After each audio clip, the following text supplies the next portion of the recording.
Non,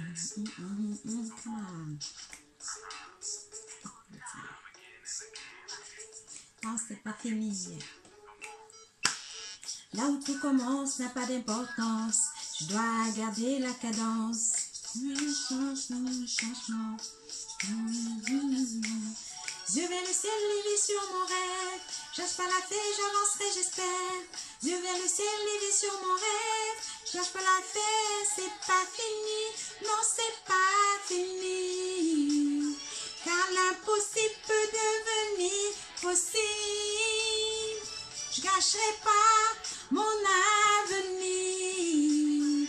Car j'ai décidé d'éviter le pire.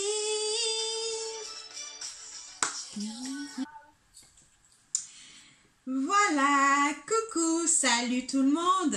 J'espère que vous allez bien. Moi, je vais bien, comme vous pouvez voir. Bienvenue sur ma chaîne, bienvenue à toutes bienvenue sur ma chaîne, bienvenue aux anciens comme aux nouveaux, bienvenue à toutes les personnes qui passent par là. Je vous invite, avant de commencer, je vous invite à vous abonner si vous n'êtes pas encore abonné et à cliquer sur la cloche pour recevoir des alertes quand je posterai d'autres vidéos. Et suivez cette vidéo jusqu'à la fin. Et ensuite, ce que vous pouvez faire, ce serait de partager pour sensibiliser d'autres personnes. Cette vidéo va être portée sur la TISA. C'est comme ça se dit, hein, la TISA. Donc, j'ai regardé des vidéos, le scandale qui se passe en ce moment sur Vanessa Casiero. Et je me suis un peu retrouvée là-dedans en tant que femme. Et en tant que femme africaine. Et j'ai voulu donner mon point de vue concernant cette histoire. Donc, voilà. Ce qui s'est passé dans la vie et ce qui se passe en ce moment dans la vie de Vanessa Casiero, ça peut arriver à n'importe quelle femme. Ça peut arriver à n'importe quelle femme, qu'elle soit black, qu'elle soit africaine ou européenne ou je sais pas. Ça peut arriver à n'importe quelle femme dans ce monde. Et je trouve ça tellement désolant que des personnes, au lieu d'en tirer des leçons de cette histoire ou de soutenir ces deux femmes, se mettent entre elles et se mettent à insulter Vanessa Casiero, parce que j'ai entendu des choses incroyables.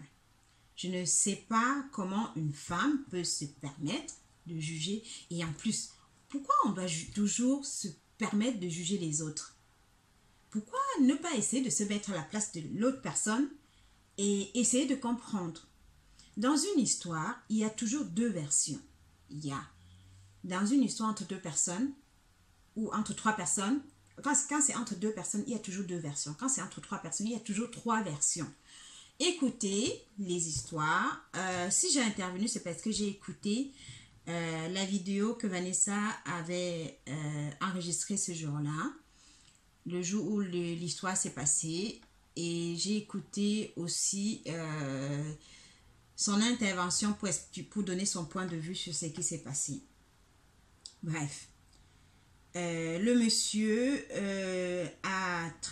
dans cette histoire, la faute ne revient ni à Vanessa Casiero ni à cette dame qui réclame ses droits. Elle est en droit de réclamer cela. Quand je dis je parle en connaissance de cause, je me suis déjà retrouvée à la place de Vanessa Casiero une fois. Il y avait un garçon qui me courtisait quand j'étais en Afrique et il sortait avec une autre fille et moi je ne savais pas. Mais comme il prenait, en fait, entre nous on s'était dit on va prendre notre temps, on va aller tout doucement, le temps de se connaître et tout.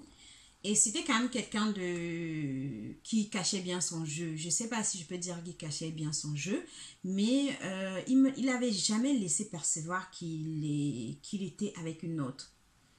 Et une fois, à chaque fois en fait, bref, c'était un ingénieur, il m'invitait souvent à manger ensemble entre midi et deux, parce qu'il prenait sa pause entre midi et deux, du coup, chaque fois, avant de prendre sa pause, il m'appelait, je le retrouvais en ville, on allait manger dans des plus beaux restaurants, il essayait de m'impressionner en fait, du coup, il m'amenait dans des plus belles endroits et tout. Et ce qui s'est passé, c'est qu'un jour, il a décidé de m'inviter chez lui. Donc, il m'avait fait à manger, il m'a invité chez lui. Moi, je me suis dit, ok, bon, ça fait déjà un moment, ça faisait un mois ou deux où qu'on se voyait, qu'on se fréquentait, on se voyait toujours dehors, on allait manger souvent ensemble, parfois on allait au cinéma. Vous savez, les ciné en Afrique, là, je sais plus comment on les appelait. Du coup, bah, parfois on allait juste se balader en ville. Euh, Parfois, on allait se faire des magasins et tout. Et ce jour-là, il a décidé de m'inviter chez lui. Donc, il m'invite chez lui. Bête que je suis, hein. J'accepte d'y aller. Il me dit, il va me faire à manger. Parce que deux fois, on discutait beaucoup de nos habitudes. Moi, j'aime faire à manger, j'aime faire la cuisine et tout. Et il me disait, lui aussi, il aime faire la cuisine. Et il m'a donc, pour que j'accepte de venir chez lui, il m'a dit, il va me faire un de ses plats préférés qu'il sait qu'il sait faire et que il sait que ça va me plaire et tout, machin, machin, truc. Bref. Donc, je débarque chez lui. Et à peine arrivé, je vois une fois pendant notre sortie, il m'avait pris en photo. Et j'arrive chez lui, il avait mis ma photo dans un cadre qu'il avait accroché chez lui, dans son studio qu'il louait. Déjà ça m'impressionne. Je me dis, waouh, il tient tellement à moi. Déjà, il ne précipite pas les choses. Je lui ai dit d'attendre. Il attend, il prend son temps. Et en plus, j'arrive chez lui pour la première fois. Je vois ma photo dans un grand cadre, accrochée juste dans son salon et tout. Et, je vais vous dire, ça n'a pas duré très longtemps cette journée parce que il se faisait surveiller par son ex. Il se faisait surveiller par son ex. Donc, ce qui m'a aussi fait comprendre pourquoi il avait accepté, bon, ça c'est mon point de vue, hein, pourquoi il avait accepté d'attendre, de prendre son temps. C'était peut-être parce qu'il savait qu'il se faisait surveiller. Il se doutait qu'il se faisait surveiller par son ex. Donc, quelques minutes après que je sois arrivée, on était déjà à table. Il avait dressé une jolie table avec une bougie et tout. Il avait acheté un bouquet de roses. Mais il était super romantique en fait. Pour un mec vivant en Afrique, il était vraiment super romantique. Et tout ça, ça m'impressionnait. Et je dois dire que dans cette relation, j'ai appris beaucoup de choses. Je le remercie d'ailleurs parce qu'il m'a appris plein de choses sur une relation amoureuse. Il m'a appris que le garçon doit être sensible, il doit t'impressionner quoi, il doit te courtiser, il doit faire des choses pour te plaire et tout.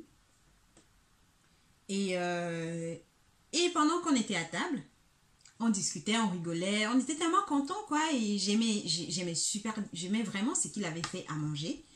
Ce qui se passe, c'est que pendant qu'on mangeait, on n'était pas encore passé au dessert, que une personne a toqué à la porte. Donc, je lui demande, est-ce que tu attendais quelqu'un? Il me dit non, j'attendais personne. Je lui dis, ben, va voir. Il est allé ouvrir la porte. Et c'était son ex à la porte. Donc, la fille, elle est rentrée. Elle lui a dit bonjour. Il lui a demandé, qu'est-ce que tu fais là? Je t'avais dit de ne plus venir chez moi, de ne plus débarquer chez moi comme ça. Et déjà, ça me fait bizarre qu'il lui parle comme ça. Et la fille, elle le pousse, elle rentre. Elle savait que j'étais là. Elle rentre, elle me dit bonjour, et elle va dans la chambre. Et moi, je ne comprends pas ce qui se passe. Et puis moi, je lui demande, mais qu'est-ce qui se passe? C'est qui la fille? Il me dit, je te raconterai plus tard. Pour l'instant, on finit de manger. Je lui dis, j'ai plus faim en fait. Voilà, on a fini le plat de résistance. Il avait fait un plat d'entrée, un plat de résistance et un dessert. Donc, il avait fait une salade et puis il m'avait fait une salade personnalisée en plus. C'est la première fois que je mangeais une salade personnalisée. Il cuisinait super bien. Pour un ingénieur, vraiment, il cuisinait super bien. Et Et je dois vous dire que pendant les 2 mois où on s'est fréquenté, que j'étais jamais allée chez lui, il m'avait même déjà invité dans sa famille. Il avait perdu son père entre-temps et il m'avait invité aux funérailles de son père. Et, j'avais un oncle à qui je racontais un peu des choses importantes qui s'est passées dans ma vie. Donc j'avais raconté à mon oncle. Et mon oncle me disait que un garçon comme ça qui t'invite chez lui, qui te fait partager un moment aussi intense avec lui, c'est que il tient beaucoup à toi. Donc, comme vous avez décidé d'aller doucement, c'est très bien. Prends le temps de faire sa connaissance et puis tu verras comment ça va évoluer cette histoire. Donc, et la fille, je ne l'avais pas vue à cet événement en fait. Il y avait toute sa famille, il y avait ses amis, il m'a même présenté à ses copains, ses amis et tout ça, mais je n'avais pas vu cette fille à cet événement. Et puis, quand ça s'est passé, qu'elle est venue nous retrouver, elle allait rester dans... Elle s'est pas adressée à moi, honnêtement, elle s'est pas adressée à moi. Et j'ai trouvé que son comportement était vraiment très louable parce que elle aurait pu m'agresser, elle aurait pu m'insulter, mais elle n'a fait rien de tout ça. Elle est rentrée, on était au salon, elle est rentrée, elle a dit bonjour et elle est allée s'installer dans la chambre pour l'attendre.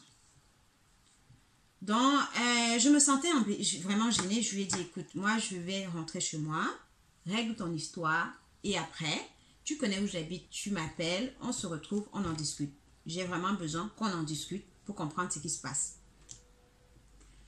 Donc, on arrive, je rentre chez moi. Je rentre chez moi, confiante. Hein, de toutes les façons, c'était pas aller plus loin entre nous. Donc, je n'avais pas à m'inquiéter de quoi que ce soit. Je n'étais pas vraiment encore attachée à lui. Donc, voilà. Parce que ce n'est qu'après, parfois, ce n'est qu'après l'acte sexuel vraiment que tu t'attaches vraiment à une personne. Mais quand ce n'est qu'on se fréquente, on se voit, on se parle, tu peux pas vraiment dire que tu as créé vraiment des liens forts avec cette personne. Donc, je rentre chez moi, la première chose que je fais, j'appelle mon oncle, je lui explique la situation. Il me dit, écoute, ce que tu as fait, le geste que la fille a fait, c'est un beau geste parce qu'elle aurait pu t'agresser. Et ce que toi tu as fait par la suite, c'est beau aussi parce que tu t'es retiré. Mais il faudrait que tu puisses avoir une conversation avec les deux. Donc, mon oncle m'a dit ce jour-là, dans une histoire, il y a toujours 2 versions. Si tu écoutes que sa version à lui, tu peux te perdre. Mais tu peux aussi prendre le temps d'écouter la version de la fille. Soit, s'il n'accepte pas que tu les rencontres tous les deux pour savoir s'il est vraiment sérieux, il veut vraiment quelque chose de sérieux et de durable avec toi. S'il n'accepte pas que vous rencontrez avec la fille pour en discuter, ce que tu peux faire, c'est que tu discutes avec lui et puis essaie de savoir comment tu peux retrouver cette fille. Et tu discutes avec elle aussi pour savoir le fond de l'histoire. Parce que tu peux passer à côté de ton bonheur comme ça, tu ne sais pas. Le mieux, c'est de vraiment connaître le fond de l'histoire. Donc, ce que je fais, c'est que ces sorties-là, c'est des sorties que mes parents ne savaient pas que je sortais en fait. Même ma mère, quand elle va regarder cette vidéo, elle va être très surprise parce qu'ils ne savaient pas que je sortais. Donc, je devais calculer entre les heures où ils sont au travail, ils ne sont pas là, que j'ai fait tout ce qu'on m'a demandé de faire à la maison, tous mes tâches et tout, qui ne remarquent même pas que je me suis absentée. Vous savez, hein, en Afrique, en famille, surtout dans les femmes, la nôtre, attendre le mariage pour avoir les rapports était vraiment très fréquent à la maison. Donc, les parents nous répétaient tout le temps qu'il fallait qu'on attende le mariage. Déjà, même quand les parents nous disaient que quand un garçon te rencontre, quand tu rencontres un garçon, il veut avoir une relation sérieuse avec toi, tu lui dis d'attendre le mariage pour avoir les rapports sexuels. Donc, ma famille, à part mon oncle à qui je racontais, parce que je savais qu'il me donnait des conseils constructifs et il ne me jugeait jamais. Il essayait toujours de bien me guider. Et voilà, à lui, je ne lui cachais rien parce que je savais qu'il allait toujours me soutenir. Me soutenir ou me guider de façon à ce que je ne me trompe pas. Alors, il m'a appelé, je lui ai dit là, on ne peut pas se voir parce que là, mes parents sont rentrés, je ne peux pas sortir. Donc, je lui ai dit, on se voit demain entre midi et 2, on va pouvoir en discuter. Donc, le lendemain, je suis allée près de son bureau où j'allais souvent l'attendre pour qu'on aille manger. On a été manger, on a discuté. Il m'a raconté l'histoire. Son histoire, sa version à lui. Il sortait avec la fille. Sauf que il ne savait pas que la fille avait déjà un enfant. Bon, ça, après, j'ai su que ce n'était pas la vérité.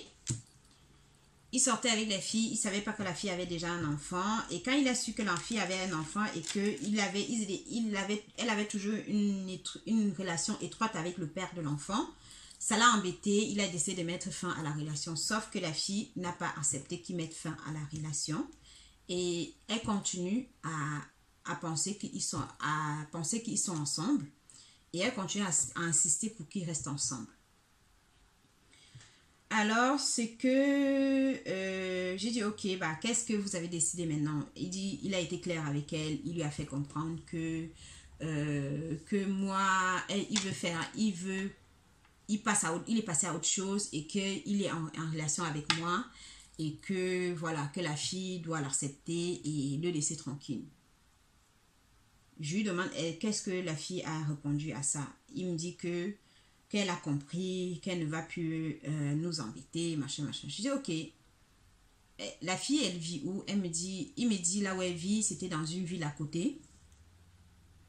Et il me dit, par la même occasion, qu'elle a un salon de coiffure. Je lui ai demandé si la fille travaille, parce que c'était comme une grande fille. Hein. C'était une grande fille qui me dépasse. Voilà, moi, à l'époque, je devais avoir 18 ans.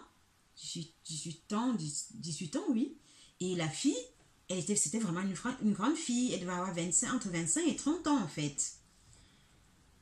Donc, je débarque dans son salon. Courageuse comme je suis. Hein, super. Je lui dis alors que je suis venue. Elle me reconnaît. Dès qu'elle me voit, elle me reconnaît. Elle me dit bonjour. Elle me demande qu'est-ce que tu fais là. Je dis, je suis venue discuter avec toi. Et quand je suis arrivée, elle n'avait pas de clients. Donc, elle était seule dans son salon. Déjà, j'ai peur. Je me dis, je sais pas, elle m'a pas agressé l'autre jour là-bas, chez ce garçon. Peut-être qu'elle va m'agresser dans son salon et elle sera en droit. Donc, j'ai été vraiment très courageuse d'aller là-bas. Et ce qui se passe, c'est que elle me raconte son histoire et les versions ne sont pas les mêmes. Donc, le garçon lui a fait croire qu'il allait l'épouser. Le garçon connaît son enfant. Le garçon connaît l'histoire avec le père de son enfant. Et après quelques temps qu'il lui ait promis, de l'épouser, il a commencé à changer. Il a commencé à changer à l'époque, elle m'explique qu'elle avait les clés de la maison et tout. Un jour, il a dit qu'il voulait les clés de la maison parce qu'il y avait un de ses frères qui allait venir à la maison, machin. Et après, il lui a pu redonner les clés. Il a commencé à changer comme ça et elle n'a pas compris qu'une personne qui lui a promis le mariage change comme ça d'un coup. Donc, moi, je me retrouve dans une situation où je vole le copain de quelqu'un d'autre alors que je n'ai pas voulu ça. Quand je l'ai connu, il m'a dit qu'il était seul. Et quand elle m'explique à partir de quel moment cela a changé, j'ai compris que c'est à partir du jour où il m'a rencontré que ça a changé. Donc, c'était vraiment ma rencontre avec lui qui lui a fait changer d'avis sur la fille. Sauf que moi, je ne pouvais pas, accepter d'avoir brisé une relation pour être avec la personne. Moi, clairement, c'était quelque chose qui pourrait pas... J'ai jamais voulu briser la relation de qui que ce soit pour avoir un garçon. Ça, c'est clair. Alors, ce qui se passe, c'est que je dis, ok, est-ce que ça te dérangerait qu'on se voit tous les trois? Elle me dit non. Si lui, il est d'accord, elle est d'accord. Qu'on mette tout ça au clair. Donc, je lui dis, écoute, je sais qu'il sera d'accord que je revienne chez lui. Mais je ne suis pas sûre qu'il soit d'accord qu'on se retrouve tous les trois. C'est qu'on va faire, je vais lui donner rendez-vous chez lui un jour, je lui ai donné l'heure. Et à ce moment-là, tu vas venir. Et une fois que tu seras là, s'il te plaît, reste avec nous pour qu'on en discute. Plutôt que d'aller rester dans la chambre. Donc, elle est venue. Elle est venue, elle a dit bonjour. Ma photo était toujours accrochée. Il n'avait pas enlevé ma photo. Je ne sais pas si j'ai bien réagi de faire ça, mais je l'ai fait. Je l'ai fait. Et puis... Et le gars, quand elle est arrivée quelques minutes après moi, c'est comme si elle était même derrière moi. Je pense que si je m'étais tournée pour regarder derrière, je l'aurais peut-être vu arriver. Il était content de me voir que j'arrive et tout. Et 2 secondes après, elle entre. Il comprend pas ce qui se passe. Je lui dis, écoute, c'est moi qui lui ai demandé de venir. Je veux qu'on éclaircisse cette histoire. Parce que je n'ai pas envie d'être celle qui brise le couple de qui que ce soit. Je sais que vous n'êtes pas mariés et que tu as promis le mariage. Ce n'est pas bien de se comporter comme ça après. Après avoir fait une telle promesse, c'est pas bien de se comporter comme ça. Alors, il est tellement énervé qu'il pousse la fille violemment dehors, en fait. Exactement comme dans la vidéo de Vanessa Cassero où on voit le mec pousser la fille de façon violente dehors, comme une chienne. Et ça, moi, ça m'a énervé. Je lui ai dit, non, tu ne fais pas ça devant moi. Je suis désolée. Je ne sais pas qu'est-ce qui se passe réellement entre vous deux, mais je ne suis pas venue ici pour assister à ça. Je suis venue ici pour avoir une discussion entre adultes. Et là, la fille... Quand elle est rentrée à nouveau à l'intérieur, ce qu'elle a fait, c'est qu'elle a pris ma photo. Le cadre, là où il y a ma photo, elle a cassé. Et moi, j'ai trouvé ça marrant, en fait. J'ai commencé à rigoler. Après, tu vas prendre soin... Je lui ai dit, écoute, c'est ta future épouse, tu vas prendre soin d'elle et tu vas m'oublier. Je ne veux plus que tu accroches mes photos chez toi. Parce que cette histoire, je ne veux pas me retrouver au milieu de cette histoire. C'est terminé entre nous. Dieu merci, Dieu m'a préservé, il s'est rien passé entre nous. Bref, tu restes avec ta copine et moi je reste dans mon coin. J'ai vraiment pas envie de me retrouver dans une histoire comme ça. La vie est déjà très compliquée que j'ai pas envie de me compliquer la vie plus que ça. Et il me suppliait de rester, il essayait toujours de mettre la fille à la porte et moi ça m'a énervé, je suis partie. Et à partir de là, j'ai effacé son numéro de mon téléphone et lui, il continuait à m'appeler. Il venait même souvent devant chez moi. 2 fois quand je sortais de chez moi, il était devant, il rôdait. Après son travail, il venait rôder là pour attendre que je sorte de la maison. Une fois même, il a envoyé mon frère m'appeler pour discuter avec moi et tout. Moi, je lui ai dit, écoute, si tu veux peut-être garder une relation d'amitié avec moi, moi, ça ne me dérange pas. Parce que tu es une personne que j'apprécie. Mais aller plus loin, pour moi, ça ne me concerne pas. Ça, voilà, ça ne m'intéresse pas du tout d'entrer dans ce genre de relation. Tout ça pour dire que ce n'est la faute c'était ni la faute de la fille, ni la mienne. C'était la faute du garçon qui n'a pas mis les choses au clair avec la fille dès le départ avant de se lancer dans une relation avec moi. C'est-à-dire qu'il jouait avec les sentiments de 2 filles, avec mes sentiments à moi et les sentiments de l'autre fille. Vraiment, nous, les filles, essayons de comprendre les histoires avant de juger. Essayons de nous soutenir entre nous. Évitons vraiment les amalgames, évitons des scandales pour des histoires qui n'ont ni queue ni tête en fait. Parce qu'au final, vous n'étiez pas là quand l'histoire a commencé. Vous ne savez pas comment l'histoire a commencé. Si je peux dire quelque chose à Vanessa Cassero, c'est que je vais lui dire je vais lui dire que je ne comprends pas son geste d'avoir partagé la vidéo. Je ne comprends pas son geste. Mais si j'étais à sa place, je ne sais pas si j'aurais fait autrement. Donc, ce n'est pas la juger, c'est juste que je ne comprends pas. Quand on ne comprend pas, on peut le dire, sans vouloir juger. À l'autre fille, je vais dire à Magali, c'est Magali, hein, j'espère que je ne me trompe pas, qu'elle aurait pu se comporter autrement. C'est une fille instruite, qui est très belle, qui a toute la vie devant elle. C'est pas la peine de s'humilier de sorte et d'humilier une autre fille comme elle pour un garçon qui n'a pas de sens, qui n'a pas de valeur. Parce que ça, c'est pas une valeur. Je sais pas. Qui n'a pas de respect même déjà pour lui-même. Parce que pour avoir du respect pour une femme, il faut déjà avoir du respect pour toi-même. Si tu n'as pas du respect pour toi-même, tu ne peux pas avoir du respect pour une femme. Et lui dire que elle mérite mieux que ça. Magali, tu mérites mieux que ça, je t'assure. Tu mérites beaucoup mieux que ça.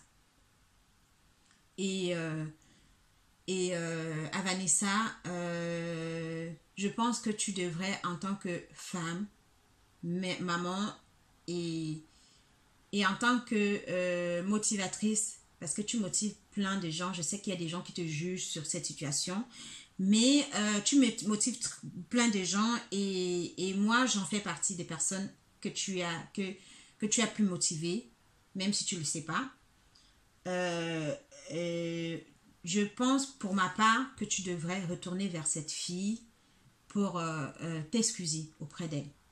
Bref, trouver le moyen de vous entendre et de réparer cette histoire, de mettre au clair cette histoire et vraiment entre filles, essayons de nous comprendre, essayons de ne pas nous juger, essayons de nous soutenir. C'est très important.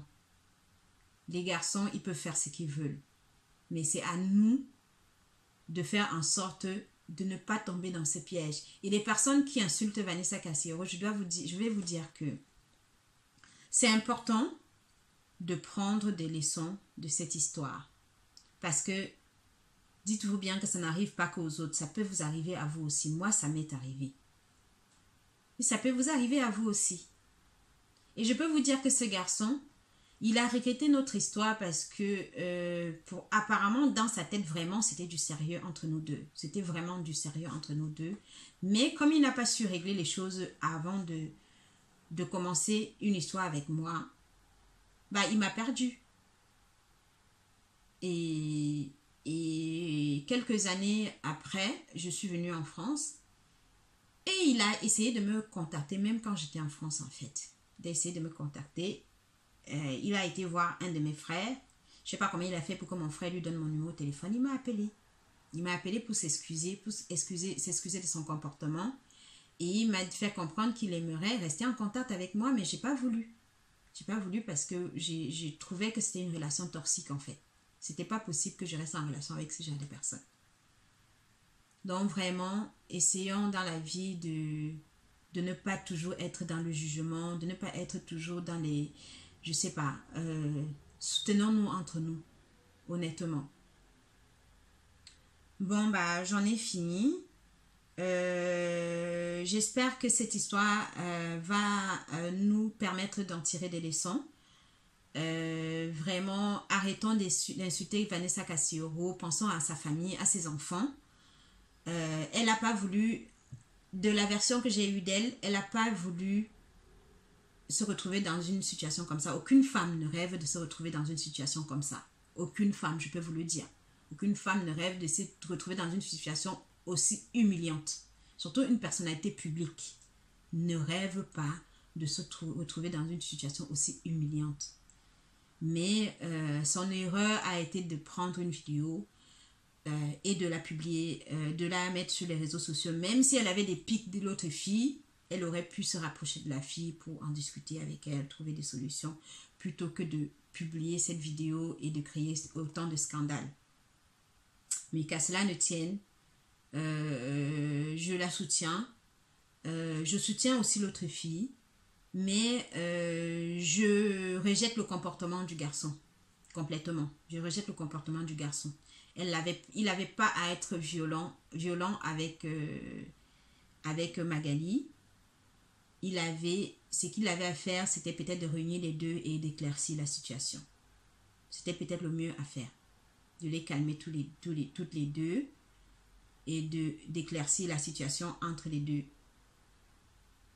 qu'il n'a pas fait. Donc voilà, dites-moi ce que vous pensez de cette histoire. Et puis, laissez-moi un pouce si vous avez aimé. Partagez si cela vous a inspiré, pour que ça puisse inspirer d'autres personnes. Et vraiment, restons dans l'unité. C'est très important. Restons dans l'unité. Nous, les femmes africaines, nous sommes dans des pays étrangers. Et tout ce qui nous reste, c'est le soutien que nous pouvons avoir les unes pour les autres. Et puis voilà, je vous aime, je vous embrasse fort. Et puis, merci à toutes les personnes qui vont écouter cette vidéo jusqu'à la fin. Et je vous dis bisous, bisous, à bientôt. Bye bye. Je peux la faire dans ma prière.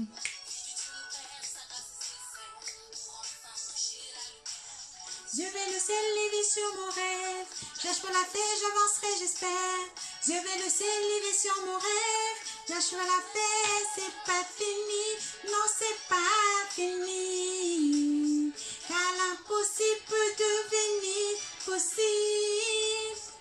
Je gâcherai pas mon avenir. Car j'ai décidé d'éviter le pire.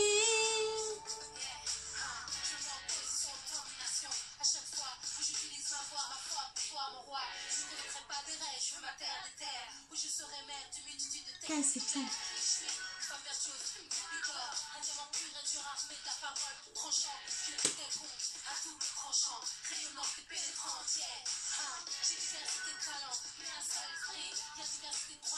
Il y a un seul Seigneur.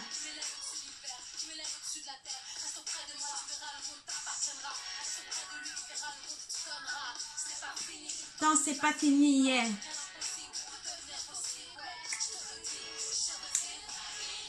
Non, c'est pas fini, car l'impossible peut devenir possible.